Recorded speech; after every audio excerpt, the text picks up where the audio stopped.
Kasih tahu. Bismillahirrahmanirrahim. Assalamualaikum warahmatullahi wabarakatuh. Mohon izin perkenalkan nama saya Afjar Ramadian. Hadirin yang saya hormati, izinkan saya membuka presentasi ini dengan sebuah pertanyaan yang provokatif. Bagaimana jika 5 tahun dari sekarang kita memiliki pemerintahan yang mampu memprediksi sebelum terjadi, mengambil keputusan berbasis data real time, lebih akurat, dan memberikan pelayanan publik yang 3 kali lebih cepat? Nah, ini bukan lagi fiksi ilmiah, ini adalah potensi nyata ketika kompetensi kecerdasan buatan bertemu dengan dukungan organisasi yang tetap. Namun, penelitian kami mengungkap fakta mengejutkan. Kesenjangan antara potensi dan realita justru semakin melebar, khususnya di sektor publik. Nah, dalam paparan ini saya akan membawa teman-teman semua ya kan untuk mengeksplor ilmiah yang tidak hanya memetakan landscape global, tetapi juga memberikan peta jalan strategis untuk Indonesia. Nah, Bapak Ibu semua, ini profiling dari saya. Mungkin saya singkat saja. Nama saya Afki Rahmadian. Saya berasal dari Universitas Juanda Bogor. Nah, kita masuk ke dalam latar belakang, Bapak Ibu semua. Kita lihat realita global. Market AI dunia diproyeksikan tumbuh 37% per tahun hingga 2030. Dengan adopsi tercepat justru terjadi di sektor korporat. Sementara itu, sektor publik menghadapi paradok. Di satu sisi tekanan untuk bertransformasi digital sangat besar, di sisi lain hanya 23% pemerintah yang memiliki strategi AI yang komprehensif. Dan inilah temuan paling mengkhawatirkan. 97% penelitian tentang AI kompetensi didominasi oleh konteks korporat. Sementara sektor publik dengan kompleksitas birokrasi dan akutabilitas hanya mendapatkan porsi 3%, teman-teman semua. Nah, kita sedang menghadapi academic attention deficit yang berpotensi mengorbankan efektivitas pemerintahan di era digital. Nah, teman-teman semua, mari kita lanjut ke dalam metodologi ya. Untuk menjawab tantangan-tantangan tadi, saya merancang pendekatan metodologis yang rigor namun inovatif dari 53.872 dokumen awal melalui proses Prisma yang ketat. Saya menyaring menjadi 215 artikel inti yang mematuhi standar kualitas tinggi. Nah, yang membedakan penelitian yang sudah ada ya, itu yang pertama adalah menggunakan sistematic literature review untuk kedalaman analisis, bibliometric analisis untuk memetakan landscape, dan konten analisis untuk identifikasi pattern tematik. Nah, ini seperti Microsoft teleskop dan scanner sekaligus ya, memastikan tidak ada celah yang terlewatkan. Nah, Bapak Ibu semua yang kami hormati, di sini kita coba lihat hasil olah datanya ya. Apa yang sudah saya lakukan ya, 3 pola tren yang kritis. Pertama, lonjakan publikasi. 2020 sampai 2021 menunjukkan pandemi sebagai katalis tak terduga yang memaksa akselerasi 5 tahun hanya dalam 12 bulan. Kedua, fluktuasi dari 2022 sampai 2024 mengindikasikan fase konsolidasi di mana penelitian mulai bergeser dari euforia menuju pendekatan yang lebih matang. Dan ketiga, dan ini yang paling penting adalah dominasi Cina. 20,1%.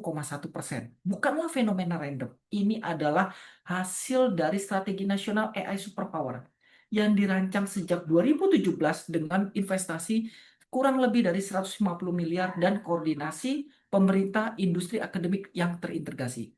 Nah, sementara itu, ketidakhadiran Indonesia dalam 20 besar mencerminkan sistematik gap yang membutuhkan intervensi kebijakan negara.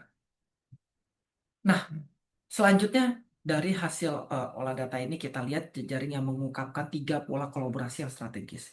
Yang pertama pola asimetris ya, kolaborasi Cina, Pakistan ya, terdapat 9 publikasi ya. Habis itu mencerminkan knowledge diplomatic dalam kerangka Belt and Road Initiative. Nah, selanjutnya adalah pola mutualistik ya, jaringan Eropa AS menunjukkan kolaborasi dengan distribusi kontribusi yang seimbang, dan pola isolated innovated itu negara seperti Iran menunjukkan self resilient pattern ya, ya meskipun dengan sumber daya terbatas. Nah, ini masih ada terkait dengan kaitannya. Ya, yang menarik adalah kata kunci COVID muncul sebagai second most frequent. Nah, membuktikan bahwa krisis justru menjadi laboratorium alam untuk transformasi digital. Nah, Teman-teman semua, kalau kita lihat dari sini, nah dari semua olah data tadi kita coba bahas ya, temuan kami merevolusi cara kita memandang AI dalam sektor publik melalui tiga pergeseran paradigma. Yang pertama adalah dari technical centric ke human centric. Dominasi jurnal psikologi mengkonfirmasi bahwa faktor manusia menjadi penentu keberhasilan, bukan kecanggihan teknologi. Yang kedua, dari AI sebagai tool ke AI sebagai ekosistem. Ya, kompetensi individu harus didukung oleh organisasi enabler, kebijakan, infrastruktur, dan budaya. Dan yang ketiga adalah bagaimana ya efisiensi observe ke balance governance. Artikel yang paling berpengaruh justru membahas dampak sosioekonomi dan etika, bukan hanya efisiensi. Implikasinya bagaimana? Model kompetensi tradisional sudah tidak relevan. Kita perlu ada integrate kompetensi, support, and framework.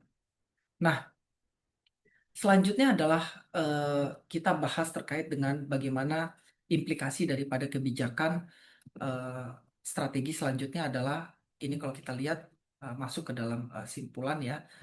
Nah, ini adalah untuk Indonesia. Temuan ini menerjemahkan 4 agenda strategis. Yang pertama adalah agenda satu Indonesia AI Competency Framework for Civil Servant. Bukan sekedar adaptasi global, tapi bagaimana mengcustomize berdasarkan karakteristik birokrasi Indonesia. Agenda kedua, National AI Readiness Assessment. Pemetaan kesiapan infrastruktur, regulasi, dan kapasitas di seluruh kementerian ya. Dan agenda ketiga adalah balance international collaboration, belajar dari Cina tanpa ketergantungan, bermitra dengan Eropa, AS tanpa kehilangan identitas. Dan agenda keempat adalah AI Transform Roadmap 2025-2030 dengan target terukur dan pendanaan berkelanjutan. Ini bukan lagi pilihan, tapi keharusan strategi untuk menjaga kedaulatan digital Indonesia.